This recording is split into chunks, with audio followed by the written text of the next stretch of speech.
Right guys, we have updates regarding the color options on iPhone 15. Obviously for the last few weeks, there's been many rumors regarding a product Red Pro iPhone, and while red definitely is not my favorite shades, I was excited to see a brand new color for the iPhone. We've had years of blue and green shades on these Pro models. Thankfully we had a purple this year, so to spice things up for the 15 series, a red would be nice. And I'm sure there would be many who immediately buy this. However, Unknowns21, a pretty credible source, has always said there's been no evidence of a red colour in the works. They say there was a chance a red finish was used to test the PVD coating on the new titanium frame, but actual prototype devices are in a completely different colour, and they finally reveal what this is in this new report. And guys, I can't lie, this report is a tad disappointing. So yeah, this is it guys. As you can see, this looks near identical to Pacific Blue, and I'm personally not excited about a rehash of this colour because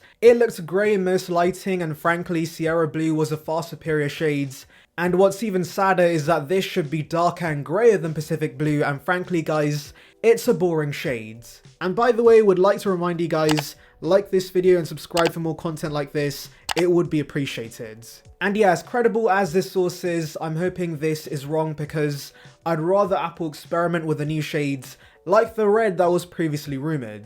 Anyways, you see the titanium frame in these renders, and you can see it now has a brushed finish similar to Apple Watches, and this I'm still very much looking forward to because if there's one aspect that mildly annoys me about the 14 Pro Max, it's the stainless steel finish and how glossy it is and how it always attracts fingerprints, and so this matte brushed finish on the titanium is going to be a massive upgrade. It's not only an aesthetic upgrade by the way, because titanium should be a lot lighter, which is great news for those getting the Pro Max.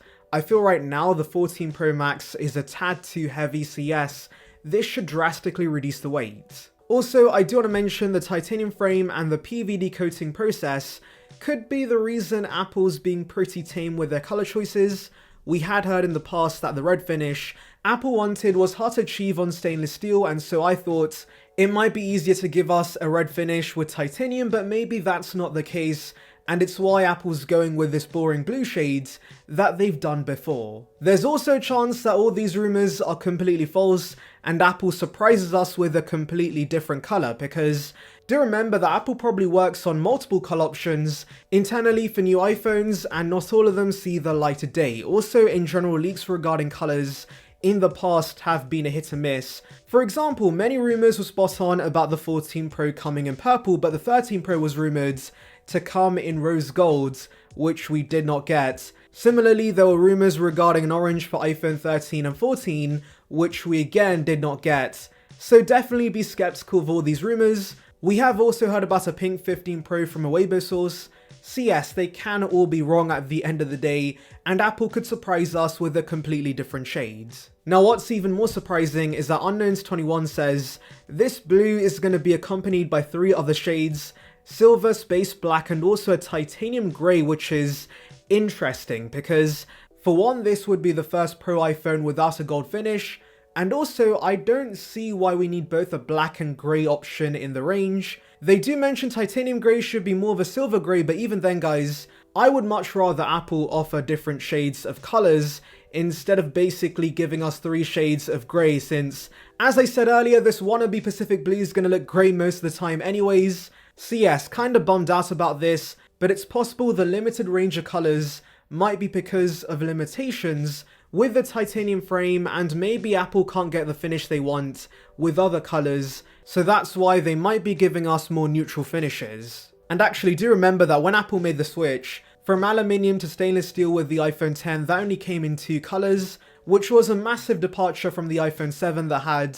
a large range of colours. But of course, within the next few years, Apple perfected their PVD process and they gave us different colours. And so the same might happen this time when, of course, the iPhone switches to titanium. I do want to mention that we have heard about space black getting darker this year, which I'm glad to hear about because the 14 Pro space black is more dark grey to be honest, and so to differentiate all these similar looking shades, they should give us a proper matte black option, similar to what Samsung offers with their devices. Moving to iPhone 15 and 15 Plus, thankfully these shades are going to be super saturated after years of pastel shades on the regular devices. We've already heard about the 3 new shades this year being blue, pink and green, and this thankfully has been corroborated with Unknowns 21. Now getting into these colours, the green is going to be very similar to the iPhone 11 and 12 green, which was more of a mint shade, and I'm very glad to hear about this because I did not like the 13 green at all. That was very ugly, so yes,